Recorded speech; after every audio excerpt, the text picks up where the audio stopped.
Pinagpalang umaga po sa inyong lahat.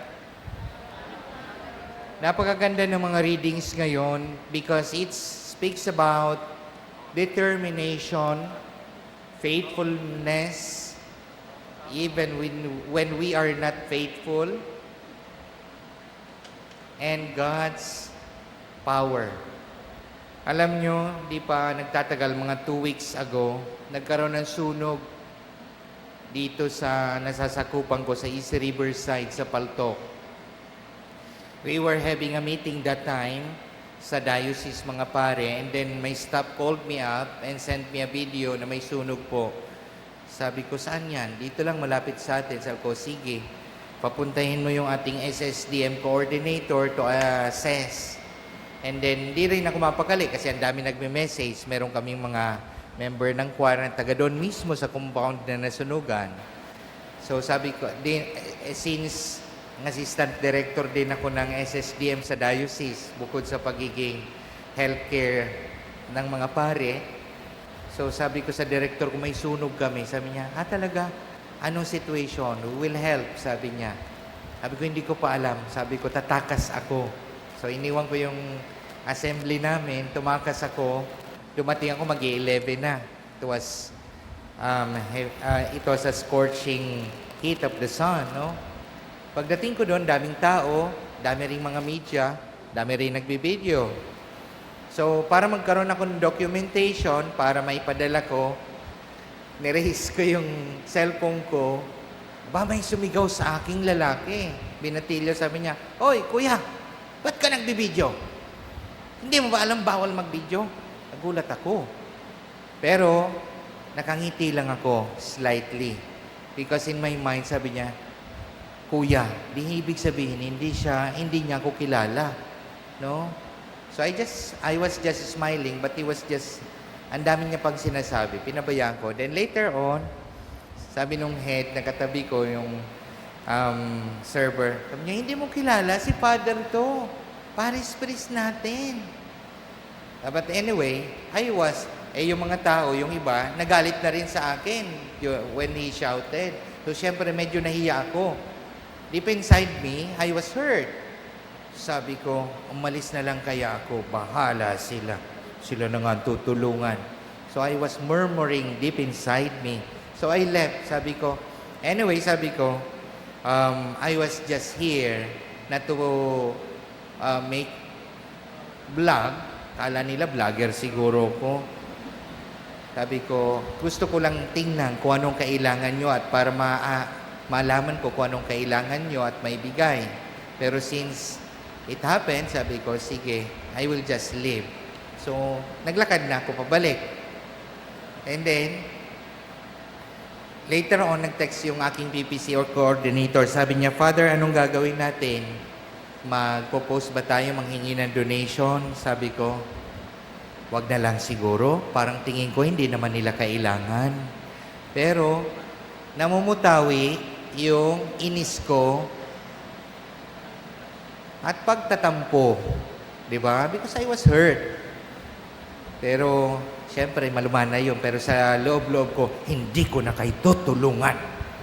Ayun. But you know, God is a very mysterious God, and God works in a mysterious way.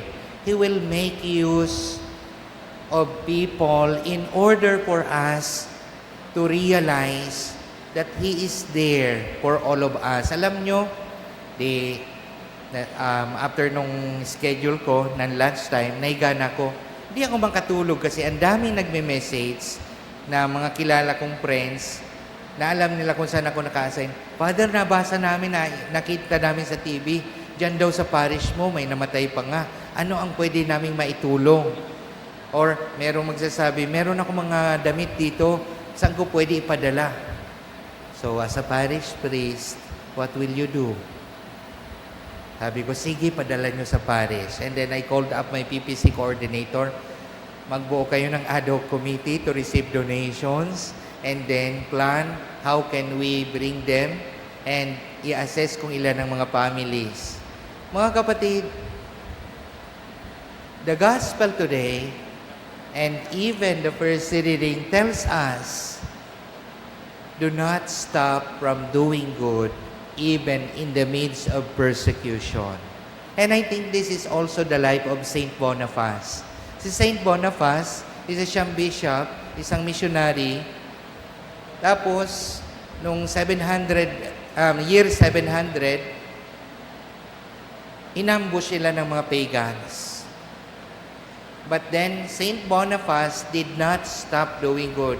Pinatay siya while preparing candidates for confirmation. He did not resist the killers. He did not stop to serve the Lord. Ganon din tayo minsan sa buhay natin. Kapag ang sarili natin, ang inintindi natin, mapipigilan tayo to be more fruitful. Pero hindi natin matatanggihan ang Diyos. Hindi natin matatanggihan ang Diyos. Kaya nga sabi ng PPC coordinator ko, alam ko namang hindi mo talaga sila matitiis eh. Totoo naman. Because when we stop doing good, God will make a way in order to encourage us. That is why we need Him. Second, sabi sa first reading, following God does not tell us na walang hirap. There will always be persecution, suffering, and hardships. Kaya nga, sa pagsunod natin sa Diyos, merong pagsubok. Hindi niya sinabi na, pag nagdasal ka sa akin, aalisin ko ang problema mo. No. Anong sabi ng Diyos? I will be with you until the end of time. Sasamahan niya tayo. Kasi alam niyo mga kapatid, kapag inalis ng Diyos ang lahat ng problema at pagsubok sa buhay, baka naman makalimutan na natin siya. Baka naman hindi na tayo makapagdasal. Baka hindi na tayo umasa. Bakit? Nasa atin na ang lahat. And lastly, mga kapatid, by accepting Christ in our lives as the Lord, we allow Him to work. Remember, last Trinity Sunday, the work of the Holy Spirit is to make present the Father and the Son in our lives. Ibig sabihin po nun, ang Diyos namumutawi kapag tinatanggap natin ang Espiritu Santo. Kung hindi ka naniniwala sa Espiritu Santo, ito ang gawin mo. Sarahan mo yung ilong mo at sa kabibig mo, huwag kang huminga. Mga 30 minutes. Ayan. Sigurado after 30 minutes, makikita mo na ang anak at ang Diyos Ama. Di ba? That's the practical analogy. Bakit? Kasi hindi sila magkakahiwalay. The Spirit is life, mga kapatid. There are many people who became example of determination. Naalala ko si Tita Del, lagi niyang kinikwento. It was not easy when they began the puneraria. Si Tita Del, sabi niya, wala pang puneraria noon. Ang hirap makipag-tie up sa mga ibang puneraria. Sabi niya, minsan, maagang-maaga pupunta ko doon and then, kailang ibangga mo yung sa insurance, no? But then, later on, na-realize ng father niya, we have to put up this puneraria. It was not easy. It was not a bread of sweetness. It was bitter. But because of their determination, because of many people who contributed, we have now the fruits of our labors. Kasi kapag hindi daw tayo marunong magsumikap, hindi marunong magtiyaga, hindi marunong magtimpi, hindi tayo magiging matagumpay. So let us always remember, God will make a way in order for us to be fruitful.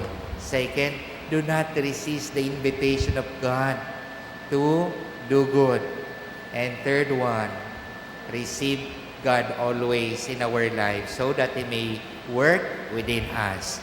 Amen.